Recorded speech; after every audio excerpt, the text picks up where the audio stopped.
Fala, meus queridos, tudo bem com vocês? Como passaram este final de semana? Final de semana com rodada, né, se estendendo até essa segunda-feira, essa segunda-feira até as 9h30 da noite. O que aconteceu o último jogo, né, que encerrou agora há pouco, às 11 e pouquinho da noite. Mas eu vou trazer esse vídeo antes, né, porque hoje, né, terça-feira, amanhã, terça-feira, já vamos ter a Copa Libertadores, rodada de Copa Libertadores e Copa Sul-Americana, então já vai ter novamente jogos dos times brasileiros entrando em campo para representar o nosso Brasilzão, nosso futebol brasileiro.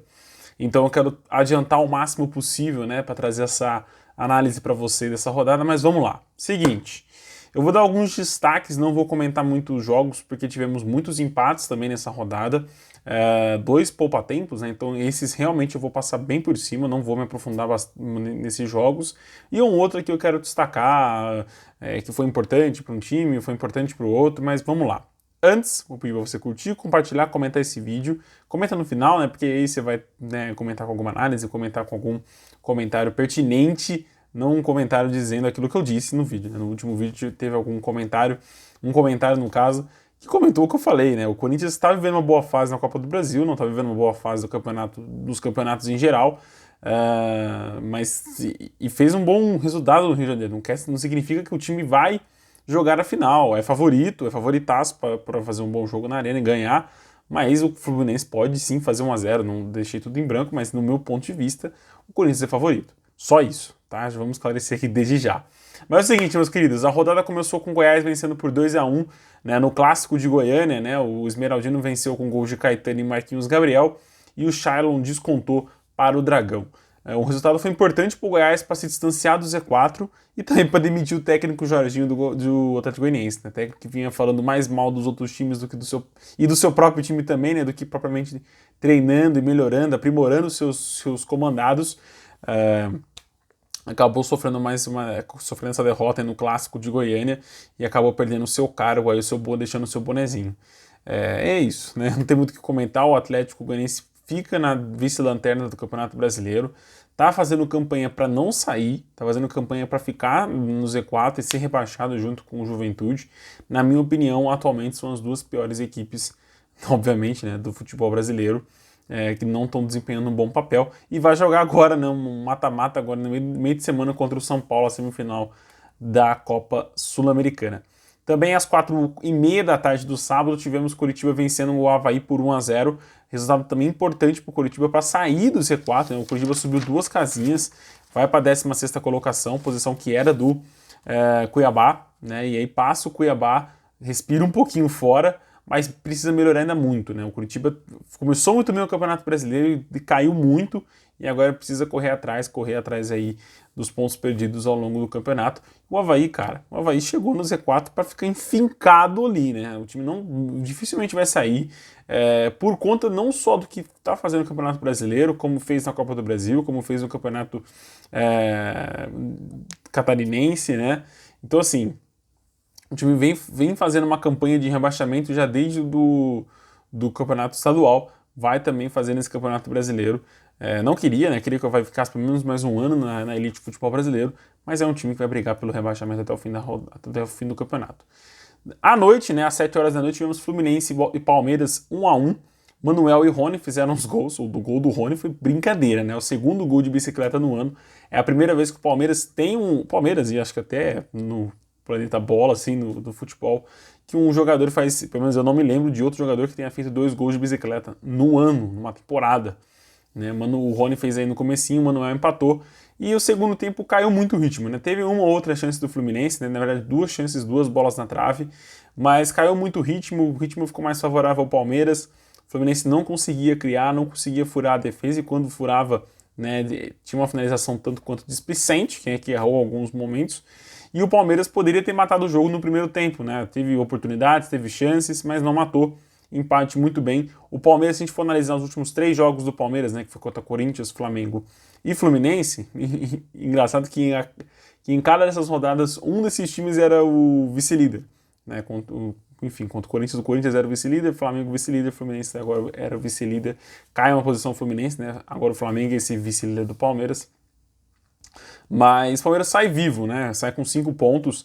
Eu acho uma boa um bom saldo aí para o Palmeiras que, né, passou por jogos bem complicados, confrontos diretos.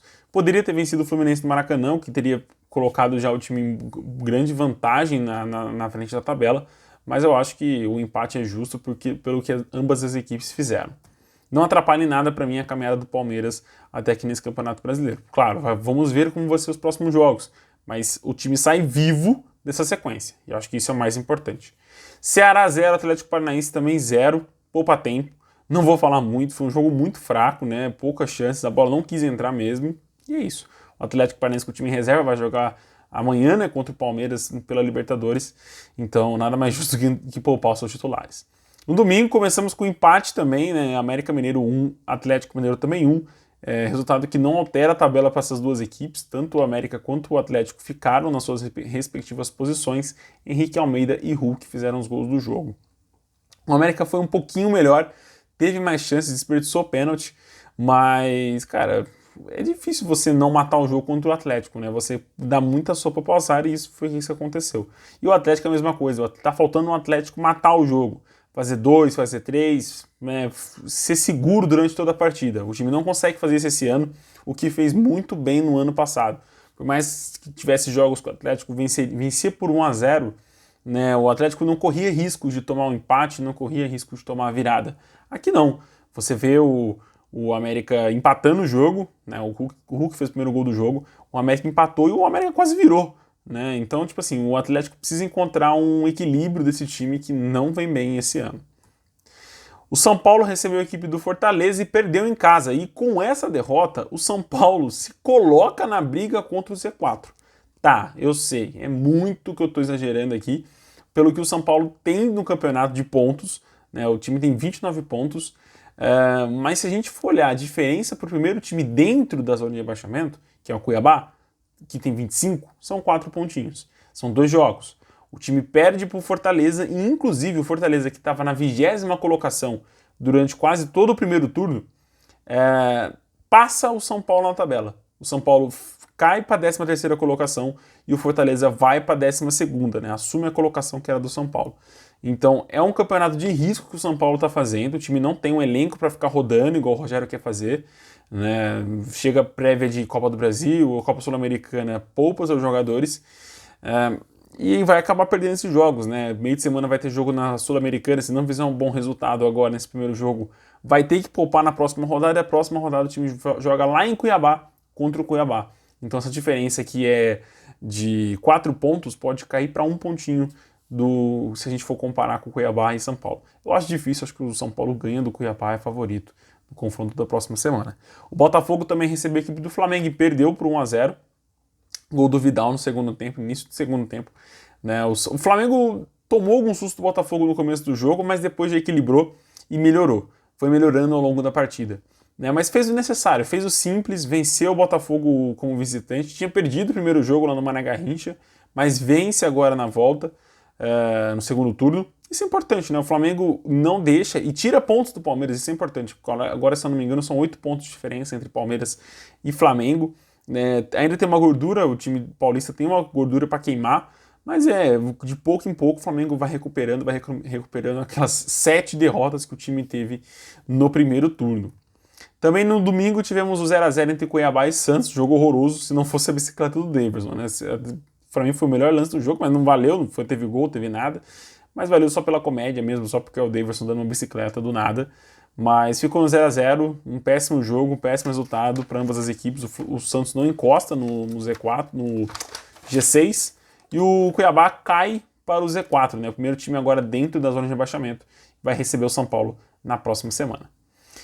Falando agora dos jogos de hoje, né, que acabaram agorinha aqui na segunda-feira, o Inter venceu por 4-0 a equipe do Juventude. Johnny 2 vezes, Wanderson e Edenilson fizeram os gols do jogo. Um belo jogo do Colorado, né, do Inter, né, dominou do começo ao fim, contra uma fraca defesa do Juventude. A gente fala isso desde o começo do campeonato. É a pior defesa do Brasileirão de 2022. E isso se repetiu também nesse jogo, que tomou 4 gols do Inter fora de casa. E perde o clássico gaúcho, né, o derby gaúcho. O Inter não jogou tão bem, não foi um jogo espetacular, mas foi um jogo necessário para dominar o Juventude. Não sei se deu para entender. Não foi aquele jogo 10/10 do Inter, foi um jogo 7/10, um 7,5/10, mas conseguiu fazer uma boa vitória, né? Teve 2 pênaltis a seu favor, os 2 pênaltis muito bem convertidos, um pênalti muito bem convertido com o Edenilson no fim do jogo, e o Wanderson aproveitando um rebote do pênalti cobrado pelo Depenha. Mas foi um bom jogo, assim, pro Inter, né? Uma boa vitória, para dar tranquilidade mesmo. O time soma 42 pontos, começa a respirar mais tranquilo dentro do G6. Então, foi um bom resultado pro Internacional, sim. Outro bom resultado foi o Corinthians vencendo a equipe do Red Bull Bragantino dentro de casa também. Gustavo Mosquito fez o gol logo aos 30 minutos do primeiro tempo. Esse gol deu tranquilidade pro Corinthians no primeiro tempo, mas o jogo começou a ficar tenso para o Corinthians assim que a medida do tempo passava. A gente sabe que o Red Bull Bragantino é um time muito agressivo, que cria muitas oportunidades, que chuta de todo lado que é campo, tudo que abriu uma brecha, o Bragantino está chutando. E foi assim esse jogo, né? O Corinthians passou o segundo tempo inteiro sofrendo. Se não fosse o Cássio, talvez teria terminado 1-1, 2-1 para o Bragantino, a gente não sabe. Mas que o Corinthians precisa também, assim como o Atlético, mas o Corinthians nesse ano pelo menos está tendo mais sorte do que juízo, mas o Corinthians precisa começar a matar os seus confrontos, a definir placar, a fazer 1-0 no primeiro tempo, 2-0 no segundo tempo, início do segundo tempo, para tranquilizar mesmo os ritmos do jogo. É um bom resultado, o Corinthians também retira pontos do Palmeiras, né? Tira vantagem, também vai escalando, vai se firmando no G4 do Campeonato Brasileiro, mas precisa ter mais atenção, principalmente a gente falando, cara, né, de mata-mata. O Corinthians vai definir um confronto em casa contra o Fluminense, um time agressivo também, que cria muito e se defende melhor que o Red Bull Bragantino. Eu não sei se cria tanto quanto o Red Bull, mas eu acho que se defende melhor do que o Bragantino. Então, assim, a tendência nesse jogo do contra o Fluminense ser um 0-0, ou, sei lá, uma bola espirrada, o Fluminense fazer 1-0, tá começando a ficar mais tensa, tá ficando a ficar mais provável. Né? O time vai passar essa semana sem jogar, porque foi eliminado da Libertadores. Vai passar a próxima também sem jogar, então tem 2 semanas livres para poder colocar a cabeça no lugar e consertar os seus erros. Meus queridos, esse foi o vídeo da 24ª rodada do Campeonato Brasileiro. Volto a repetir, terça, quarta e quinta-feira teremos Copa Libertadores e Copa Sul-Americana. Tudo aqui no Na Rede com Todaro, trazendo toda a minha opinião, expondo a minha opinião para vocês. E aí, se vocês concordam ou não discordam, deixa aqui nos comentários que essa minha opinião só se completa com a sua aí do outro lado. Né? E aí a gente vai conversando, batendo esse papo sadio de forma educada. Falou? Meus queridos, um abração e até mais. Tchau, tchau!